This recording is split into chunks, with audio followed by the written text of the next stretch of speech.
बिहार विधानसभा चुनाव में महागठबंधन को बड़ा झटका लगा है। जी हां, चुनाव आयोग ने महागठबंधन के 2 प्रत्याशियों का नामांकन रद्द कर दिया।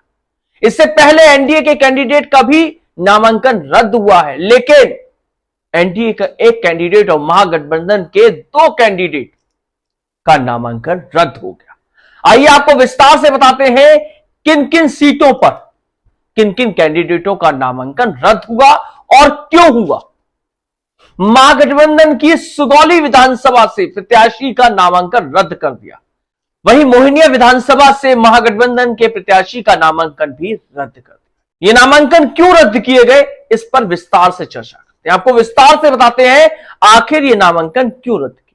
दरअसल कैमूर जिले की मोहनिया विधानसभा पर जो आरजेडी की प्रत्याशी थी श्वेता सिंह, उनका नामांकन रद्द कर दिया गया।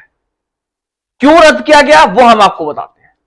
समझने वाली चीज यह है कि मोहनिया सिंह पहले भी, जी हां, वर्ष 2020 में जो विधानसभा चुनाव हुए थे बिहार में, इसी सीट से चुनाव लड़ा था उन्होंने, इसी सीट से नामांकन किया था उन्होंने। लेकिन उस समय उन्होंने अपना पता उत्तर प्रदेश के चंदौली जिले का बताया था, जी हां, मूल निवास।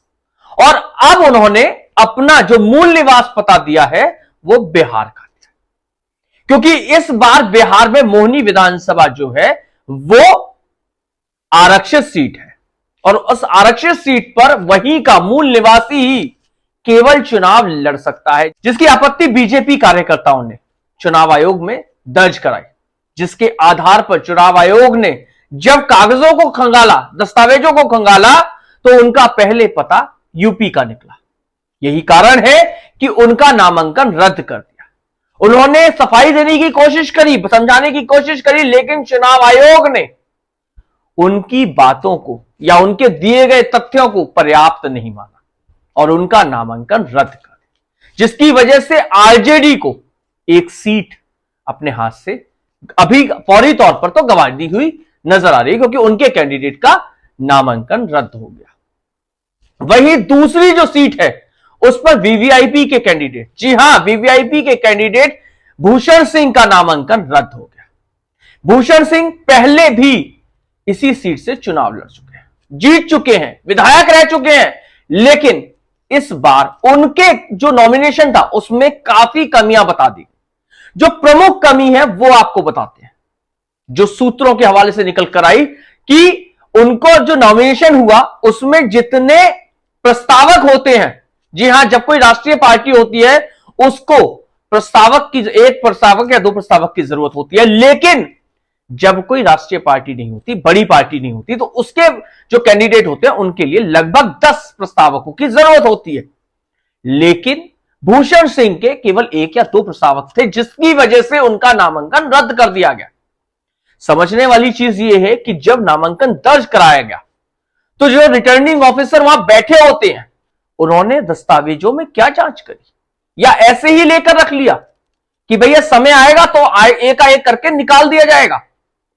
या कहें एलजेपी, एनडीए के कैंडिडेट का, जी हां, सीमा सिंह का जब नामांकन रद्द हुआ था उसके बाद चिराग पासवान ने कहा था हमारी बात हो गई है, किससे, चुनाव आयोग से, जल्दी सुधार किया जाएगा। तो कहीं ये वो सुधार तो नहीं जो एनडीए को झटका मिला, उससे ज्यादा महागठबंधन को झटका दिया गया। यह बात हम क्यों कह रहे हैं, क्योंकि मुख्य चुनाव आयोग ज्ञानेश कुमार गुप्ता की क्रेडिबिलिटी पर पहले भी सवालिया निशान खड़ा हो चुका है। उनकी चुनाव प्रक्रिया पर पहले भी सवाल किए जा चुके हैं।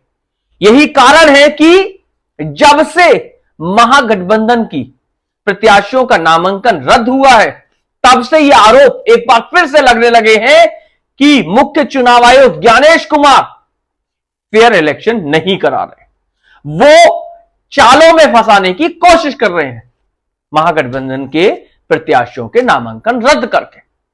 बहरहाल इसके उलट यदि देखा जाए तो महागठबंधन ने तुरंत ही अपनी इन दोनों सीटों पर उन कैंडिडेटों को सपोर्ट कर दिया जो निर्दलीय लड़ रहे थे, जो मजबूत कैंडिडेट थे।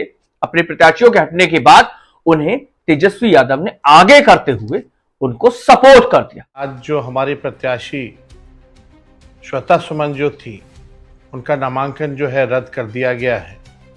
हालांकि पिछले बार वो लोजपा से लड़ी तब उनका नामांकन रद्द नहीं किया गया,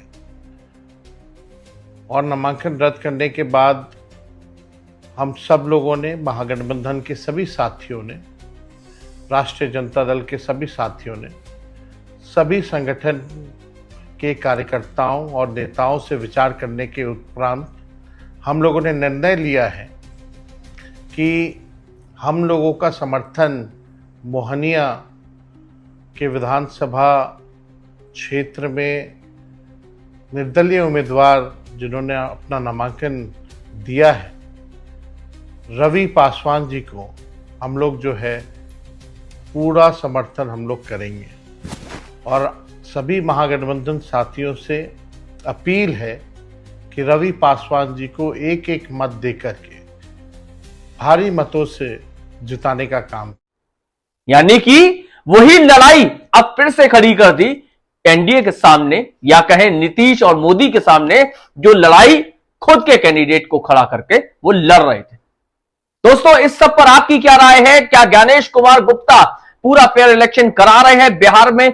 हमें कमेंट करके कमेंट बॉक्स में जरूर बताइए। यदि आपने मेरे इस चैनल को लाइक नहीं किया तो लाइक कर दीजिए, सब्सक्राइब कर दीजिए, जैसे कि मैं गौरव यादव बेबाक अंदाज में आप तक की खबरें पहुंचाता हूं। नमस्कार।